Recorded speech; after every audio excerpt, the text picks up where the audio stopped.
नमस्कार दोस्तों, आज एक बड़े महत्वपूर्ण विषय पर बात करेंगे कि रिवीजन कैसे किया जाए। बहुत सारे विद्यार्थी कहते हैं कि सर रिवीजन करें कैसे, कि हम एक प्रकार से उस भंवर में फंस जाते हैं कि हमें रिवीजन करना नहीं आता, कि रिवीजन किया कैसे जाए। तो उसी विषय पर बात करेंगे। उम्मीद कर रहा हूँ कि आपके लिए ये वीडियो फ़ायदेमंद होगा। हालांकि रिवीजन एक व्यक्तिगत मुद्दा है, तो मैं मेरे हिसाब से बता रहा हूँ। आप उसको थोड़ा मॉडिफाई करके भी लागू कर सकते हैं अपने ऊपर, बट उपयोगी रहेगा निश्चित रूप से। देखो, सबसे पहली चीज़ रिवीजन का मतलब होता है अभ्यास करना। जो चीज़ें पढ़ी है आपने उसको वापस पढ़ना रिवीजन है, अपने यहाँ पे अध्ययन की भाषा में। तो जब हम कोई विषय पढ़ते हैं, चाहे इतिहास पढ़ रहे हैं, चाहे ज्योग्राफी पढ़ रहे हैं, चाहे पॉलिटी पढ़ रहे हैं, उसका बार बार वापस पढ़ना ही रिवीजन है। और मेरा ये मानना है कि बिना रिवीजन के अध्ययन कभी पूर्ण नहीं होता। और रिवीजन के अभाव में आपने अगर कितनी भी बार कितना ही अच्छा काम किया है, अगर आपने रिवीजन नहीं किया तो आपको रिजल्ट नहीं देगा। मैंने देखा है कि जब भी कोई एग्ज़ाम होता है तो एक बच्चा पूरे साल बढ़िया मेहनत करता है और लास्ट में रिवीजन के अभाव में वो फेल भी हो जाता है। तो रिवीजन किसी भी सफलता में सबसे ज़रूरी कारक होता है। इस रिवीजन को आखिर कैसे किया जाए ताकि हमारे लिए एक प्रकार से परफेक्ट तरीके से काम हो जाए। देखो, रिवीजन करने के बहुत सारे तरीके हैं। मुझे सबसे बेस्ट क्या लगता है मैं वो बताता हूँ। सबसे पहली चीज़, जब आप पहली बार कोर्स पढ़ रहे हो, पहली बार पाठ्यक्रम पढ़ रहे हो, तो जब आपने शुरू किया, जैसे अभी रीट स्टार्ट किया है या फिर फर्स्ट ग्रेड की तैयारी शुरू की है या कॉलेज लेक्चर की तैयारी शुरू की है, तो जब पहली बार आप कोर्स पढ़ते हो तो निश्चित रूप से आप साथ साथ में 2 विषय लोगे। तो 1 या 2 विषय तो साथ में लोगे, क्योंकि एक विषय में बोर हो जाते हैं, क्योंकि एक विषय आप लंबे समय तक पढ़ोगे, फिर दूसरा विषय लोगे, फिर तीसरा लोगे। ऐसे करोगे तो पहला विषय वापस भूल जाओगे, ये बहुत दिक्कत होती है। तो कम से कम 2 विषय तो अपने साथ लीजिए।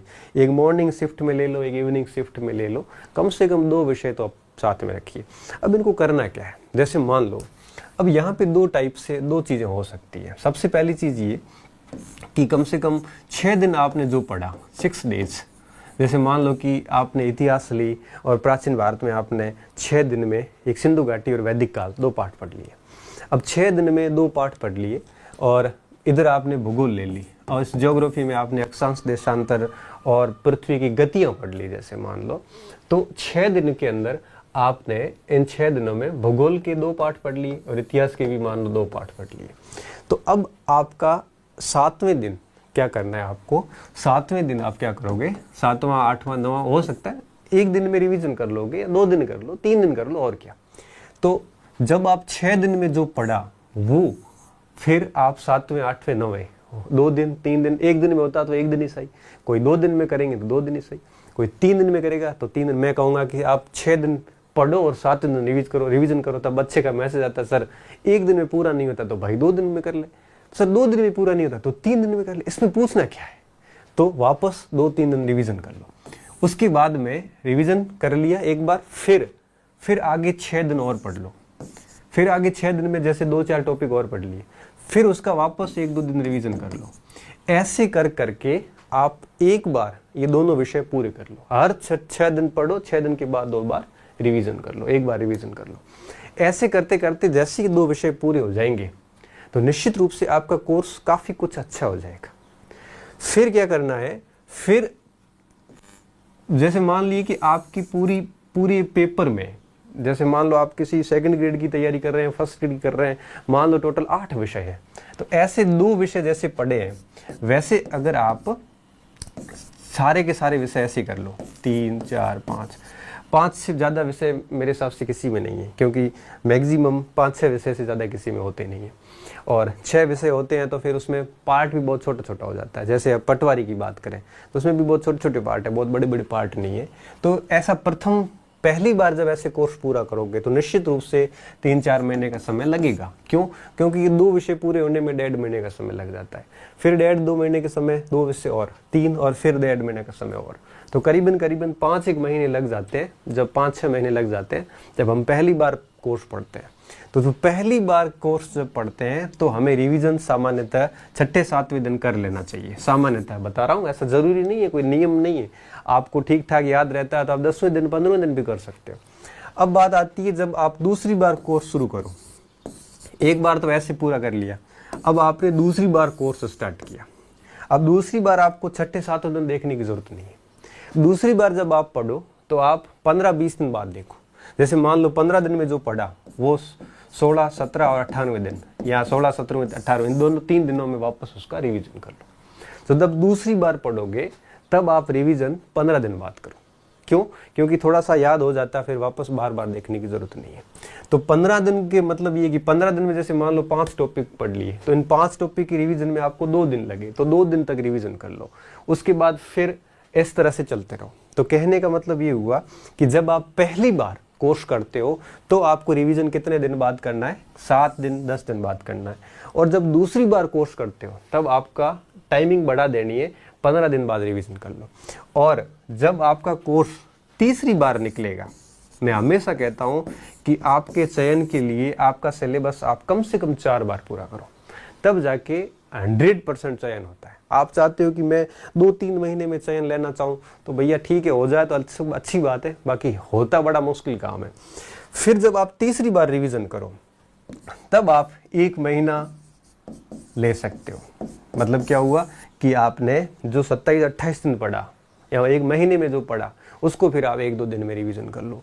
इस प्रकार से आप तीसरी बार जब कोर्स करते हो तब आपको रिवीजन करना 1 महीने बाद, दूसरी बार कोर्स करते हो शुरू तब आपको रिवीजन करना है 15 दिन बाद। जैसे मैं एक सामान्य एग्जाम्पल लेता हूँ, जैसे मैंने भूगोल लिया और मैंने भारत का भूगोल शुरू किया।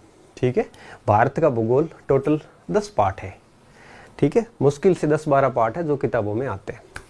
अब पहले 7 दिन में मेरे मान लो 2 पार्ट ही हुए, उन 2 पार्ट का रिवीजन कर लिया। दूसरे 7 दिन में मेरे 2 और हो गए, और तीसरे 7 दिन में मेरे 2 और हो गए, और लास्ट 7 दिन में मेरे 2 और हो गए।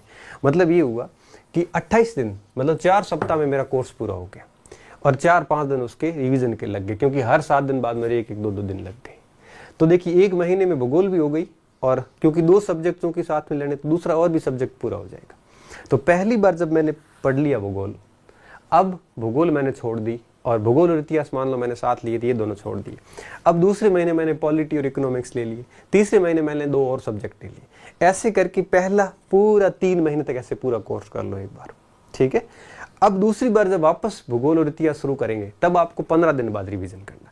फिर भूगोल इतिहास पूरी कर लो, फिर पॉलिटी इकोनॉमिक्स पूरी कर लो, फिर करंट वगैरह जो भी वो पूरा कर लो।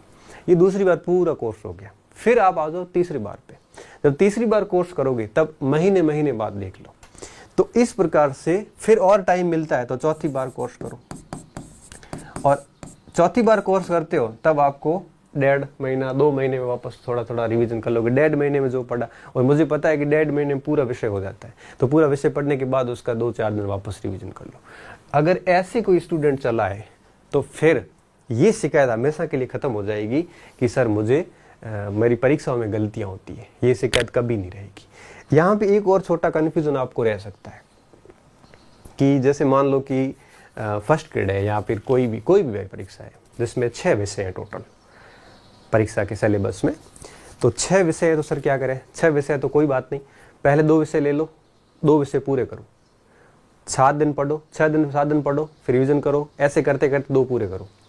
फिर दूसरे 2 नए विषय लो, उनको फिर पूरा करो, फिर दूसरे 2 विषय लो, फिर पूरा करो। ऐसे करते करते 4-5 महीने में एक बार पूरा कोर्स हो जाएगा। फिर दूसरी बार आओ, 14 फिर 2 विषय लो, 14 दिन पढ़ो दोनों को, फिर उसका रिवीजन करो, फिर 14 दिन पढ़ो, 15 दिन पढ़ो, फिर रिवीजन करो।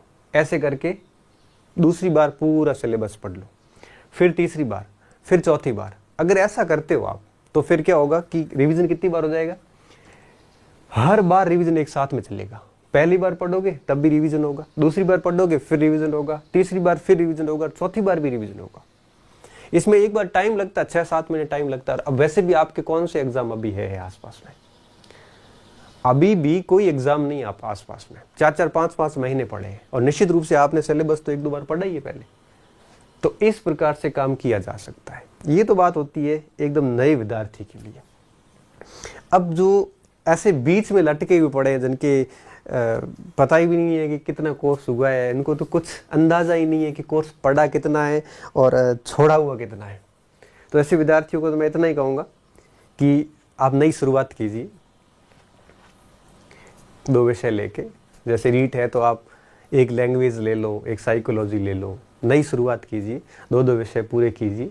इस तरह से पहली बार कोर्स कर, आप ऐसे ही मान के चलिए कि मैं पहली बार ही पढ़ रहा हूँ, आप 7 दिन में ज़्यादा पढ़ोगे तो 2 दिन रिवीजन कर लोगे, तो आपका प्रथम बार में कोर्स है वो 1-2 महीने में फटाफट हो जाएगा।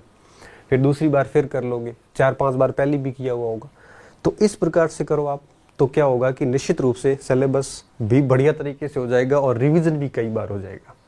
तो फर्स्ट टाइम जब कोर्स करते हो तो आपको 6-7 दिन से ज़्यादा गैप नहीं रखना। जो 6-7 दिन में पढ़ा वो वापस से एक बार 7वें-8वें दिन पढ़ लो। और जब दूसरी बार करते हो तो थोड़ा गैप बढ़ा दो, 15 दिन का गैप कर लो। क्यों? क्योंकि काफ़ी चीज़ें याद होती है, तो 15 दिन बाद में भी करोगे तो भी दिक्कत नहीं। तीसरी बार पढ़ते हो तब 1-1.5 महीने का गैप डाल दो। बस किसी भी सूरत में 2-2.5 महीने से ज़्यादा का गैप होना नहीं चाहिए, नहीं तो आप भूल जाओगे। और फिर आप चौथी बार कोर्स करते हो तो 1-1.5-2 महीने का गैप डाल दो। इस प्रकार से चलते रहो। बस एक बार सब सिलेबस शुरू करो तो पूरा सिलेबस, इस विधि से पूरा सिलेबस पढ़ो। ऐसा नहीं है कि भूगोल पढ़ ली और भूगोल का एक बार रिवीजन करे, बाकी सब छूटे हुए, नहीं। पहले 2 सब्जेक्ट अच्छे से पूरे करो, फिर नए 2 सब्जेक्ट पूरे करो, फिर नए और 2 सब्जेक्ट पूरे करो। जैसे मान लो 4 महीने लग गए तो पहले महीने वाला वापस उठाओ अब 4 महीने बाद, फिर 15 दिन बाद रिवीजन करो। इस टाइप से उसको पूरा करो। इससे क्या होगा, कॉन्फिडेंस भी बना रहेगा, आप व्यस्त भी रहोगे और बढ़िया तरीके से पढ़ाई भी कर पाओगे। उम्मीद कर रहा हूँ ये वीडियो आपके लिए काफ़ी फ़ायदेमंद सिद्ध होगा और आप मेरी बात को, मेरे भाव को समझ गए होंगे। नहीं समझे हो तो एक बार फिर वीडियो को वापस सुनना, तो निश्चित रूप से ये चीज़ें आपको फ़ायदा देगी। बहुत बहुत धन्यवाद विद्यार्थियों।